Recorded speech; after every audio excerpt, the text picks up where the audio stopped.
இரண்டாம் உலகப் போரின் போது பயன்படுத்தப்பட்ட உளுந்தூர்பேட்டை விமான நிலையத்தின் ஓடுதள பாதையை மாவட்ட ஆட்சியர் பிரசாந்த் நேரில் இன்று ஆய்வு செய்தார்.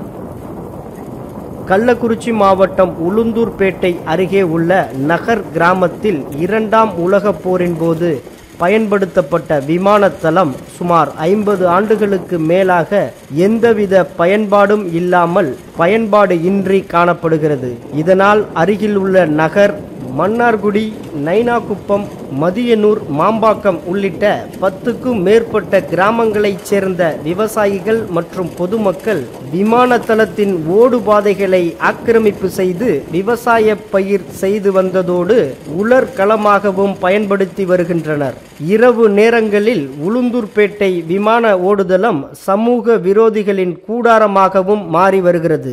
இது குறித்து சமூக ஆர்வலர்கள் மற்றும் பொதுமக்கள் பலமுறை உயர் அதிகாரிகளுக்கு மனு கொடுத்து வந்த நிலையில் மாவட்ட ஆட்சியர் பிரசாந்த் இன்று உளுந்தூர்பேட்டை விமானத்தளத்தின் ஓடுபாதைகளை நேரில் பார்வையிட்டு ஆய்வு மேற்கொண்டார். மேலும் விமானத்தள ஓடுபாதையில் இன்று தூய்மை பணி நடைபெற்றது. அதனை விரைந்து முடிக்கவும் ஆக்கிரமிப்புகளை அகற்றவும் மாவட்ட ஆட்சியர் அதிகாரிகளுக்கு உத்தரவிட்டுள்ளார்.